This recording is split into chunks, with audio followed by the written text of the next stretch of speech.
তুমি আছো হৃদয়ের গভীরে,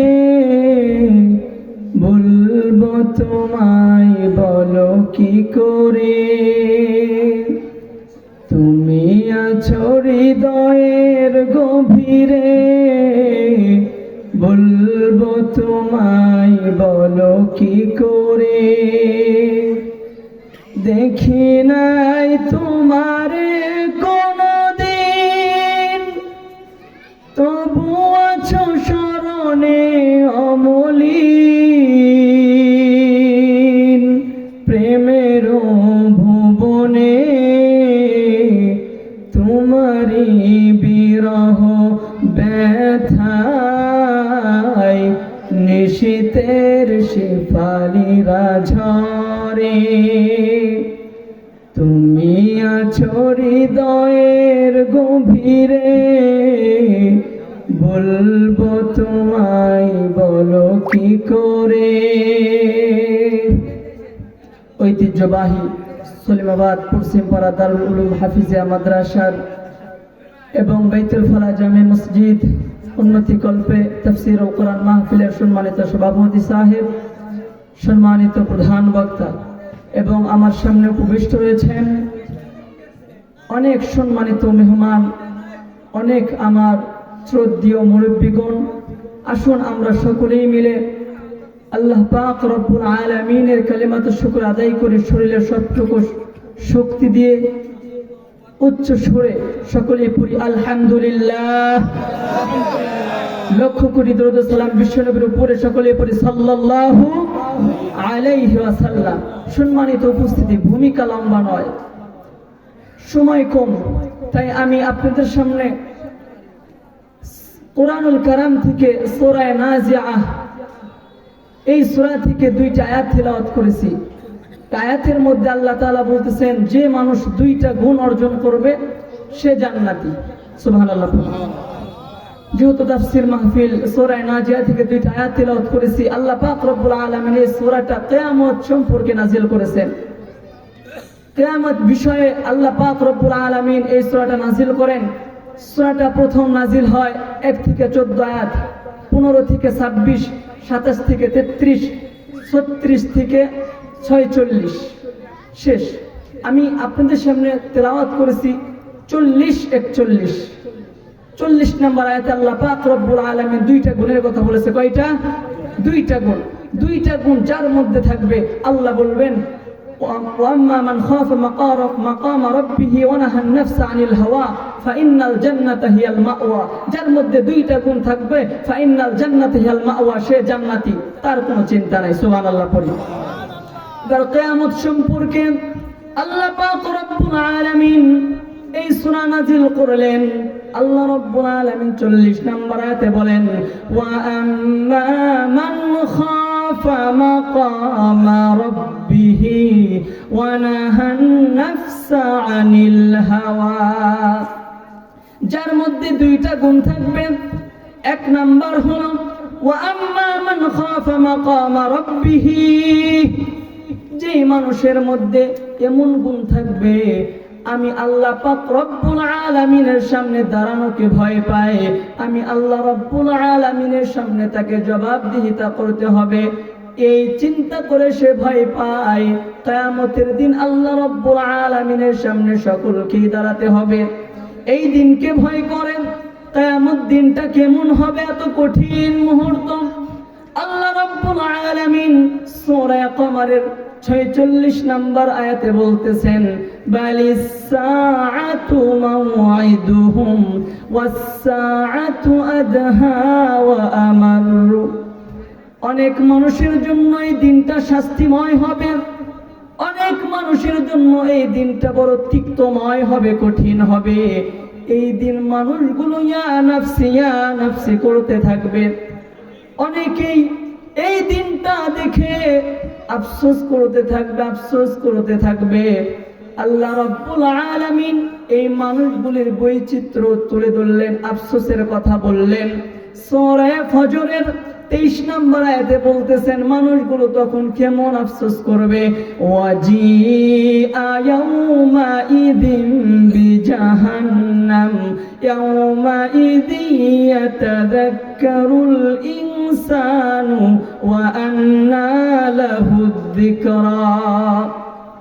মানুষগুলো যখন কিয়ামতের দিন কঠিন সময়, ওই সময় মানুষের সামনে, জাহান্নামীদের সামনে জাহান্নাম তুলে ধরা হবে, জাহান্নাম আনা হবে। মানুষগুলো ওই জাহান্নাম দিকে আফসোস করতে থাকবে। আল্লাহ রাব্বুল আলামিন বললেন, এই সময় মানুষগুলো কোনো আফসোস করলে লাভ হবে না। মানুষগুলো জাহান্নাম দিকে আফসোস করবে। ওই সময় তো আফসোসের কোনো লাভ নাই, কারণ হায়াত শেষ হয়ে গেছে। মানুষগুলো তার পরের আয়াতগুলো বলবে, ইয়াকুলু ইয়া লাইতানি কদ্দামতু লিহায়াতি। যদি জানতাম এই দিনটা তো কঠিন, এই দিনটা তো শাস্তিময় হবে, তাহলে এই দিনগুলোর জন্য আমি কিছু মাল সামানা আগেই পাঠায়া দিতাম। ওই সময় ইয়াকুলু ইয়া লাইতানি কদ্দামতু লিহায়াতি, এই হায়াতের জন্য, এই দিনের জন্য যদি আমি অবগত থাকতাম, তাহলে এই দিনের জন্য কিছু উপার্জন করে আমি আগেই পাঠায়া দিতাম। মানুষগুলো এমন করে ইয়া নাফসি করতে থাকবেন। আল্লাহ বললেন, ওই সময় মানুষের হায়াত নাই, ওই সময় কিয়ামতের দিন আফসোস করে কোনো লাভ নাই।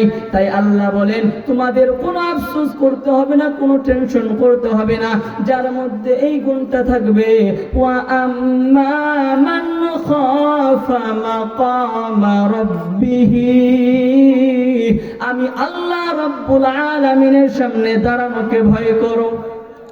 কেমন করে আমি আল্লাহ রাব্বুল আলামিনের সামনে দাঁড়ানোকে ভয় করবা? ও মানুষ, তোমার মন যা চাইতেছে তুমি এরকম ভাবে চলো, কিন্তু তোমার এটা এমন উপলব্ধি হয় না, মনে হয় না আমি এমন করে দুনিয়ার মধ্যে চলতেছি, হয়তো দুনিয়ার কোনো মানুষ দেখে না, আমি রাস্তার ইট বালু মেরে দেই, অন্যকে আমি আঘাত করে দেই, টাকা মেরে দেই, কেউ দেখে না। ওই সময় মনে করতে হবে একমাত্র দেখেন আমার আল্লাহ। আল্লাহ রাব্বুল আলামিন বলেন, সূরা ফজর আয়াত নাম্বার 14, আল্লাহ বলেন, ইন্না রাব্বাকা লাবিল মিরসাদ। আল্লাহ পাক রব্বুল আলামিন বলেন, ও বান্দা, তুমি দুনিয়ার মধ্যে যতই লুকোচুরি খেলো না কেন, যতই মানুষের চোখ ফাঁকি দাও না কেন, আমি আল্লাহ রব্বুল আলামিন তোমার ভাবে এমন ভাবে তাকায় আছি। মুফাসসির ইকরাম এই লাবিল মিরসাদের ব্যাখ্যা করতে গিয়ে বলেন, কোন শিকারী যদি কোনো পশুকে, কোনো পাখিকে শিকারি করার জন্য তীর তার দিকে ছুড়তে চায়, নিক্ষেপ করতে চায়, তাহলে ওই পাখি থেকে, ওই পশু থেকে সে চোখ সরাই না। কখন সুযোগ আসবে, সঙ্গে সঙ্গে আমি পিস্তলটা আমি অ্যালার্ট করে রাখলাম, আমি আমার তীরটা সোজা করে রাখলাম, সুযোগ মাত্র আমি নিক্ষেপ করব। যেমন শিকারী চোখ সরাইতে পারে না তার পশু থেকে, তার পাখি থেকে, আল্লাহ বলেন আমি এমন করে প্রত্যেক মানুষের দিকে তাকায় আছি, একটা সেকেন্ডের জন্য কোনো মানুষ আমার নজরের বাহিরে নয়। আল্লাহু আকবার করে আল্লাহ রাব্বুল আলামিন বলেন, ইন্না রাব্বাকা লাবিল মিরসাদ। ও বান্দা, তোমার দিকে আমি সব সময় তাকিয়ে রয়েছি, তুমি যা করো আমি দেখি, আমি আল্লাহকে ফাঁকি দেওয়া সম্ভব নয়। মানুষগুলো আল্লাহ রাব্বুল আলামিনকে কখনোই ফাঁকি দিতে পারবে না। আল্লাহ বলেন, ওয়া আম্মা মান খাফা মাকামা রাব্বিহি, যেই মানুষ আমি আল্লাহর সামনে দাঁড়ানোকে ভয় করবে সে জান্নাতি হয়ে যাবে। এবার মানুষকে আল্লাহ তাআলা বিভিন্ন সময় বিভিন্ন ভাবে পরীক্ষা করতে পারে, পরীক্ষায় পাশ করতে হবে। আল্লাহ পাক রব্বুল আলামিন সূরা ফজরের মধ্যে 15 নম্বর আয়াতে বলতেছেন, ফাআম্মাল ইনসানু ইযা মাবতালাহু রাব্বুহু ফাআকরামাহু ওয়া না'আমাহু। মানুষকে যখন আমি আল্লাহ তাআলা পরীক্ষা স্বরূপ তাকে আমি অনেক শান্তির মধ্যে রাখি, তার কোনো অভাব দেই না, তার যা ইচ্ছা তাই সে পেয়ে যায়, তখন সে মনে মনে কল্পনা করে আল্লাহ হয়তো আমার অনেক ভালোবাসে, অনেক দয়া করে।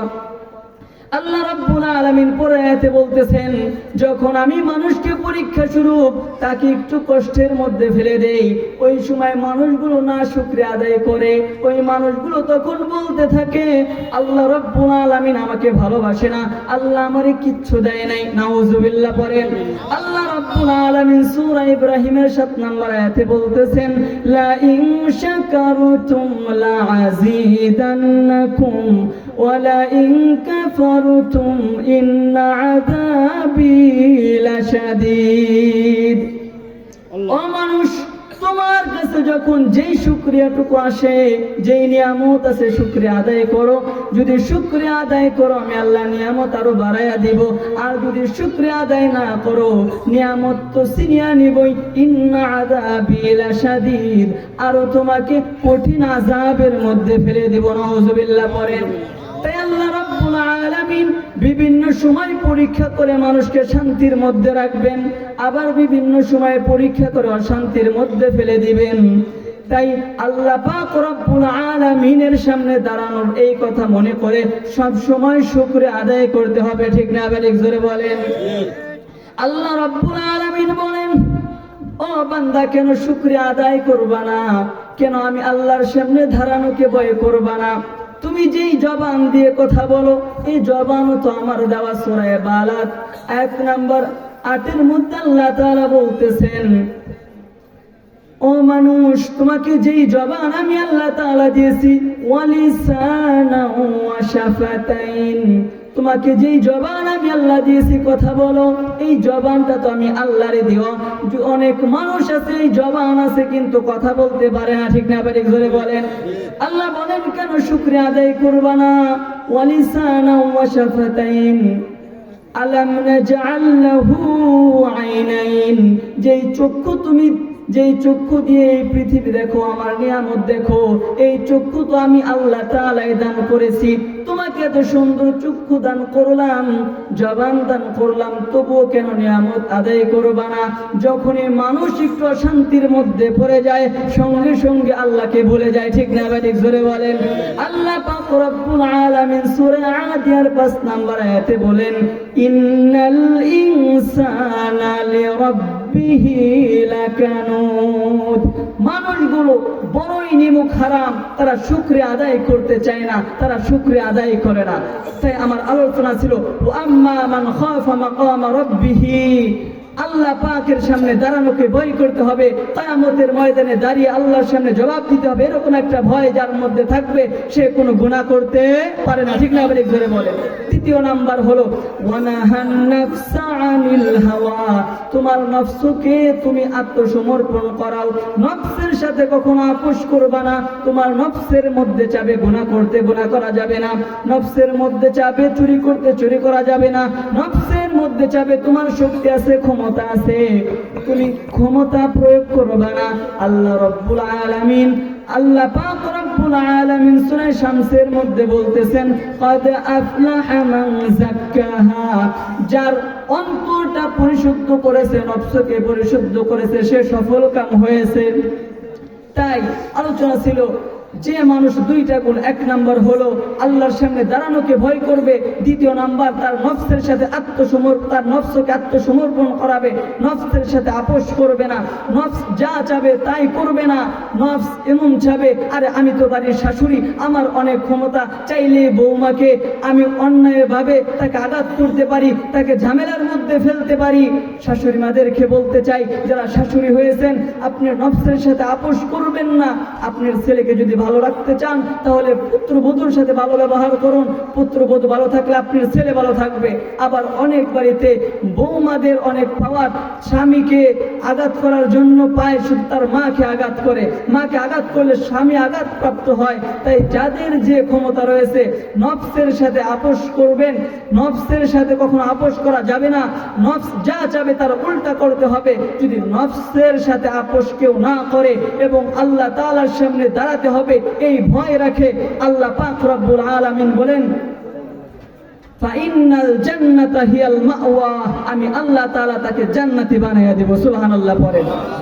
তাহলে আমার আলোচনা ছিল যে মানুষ আল্লাহর সামনে দাঁড়াতে হবে, এরকম ভয় রাখবে এবং নফস যা চাবে তার উল্টা করতে হবে।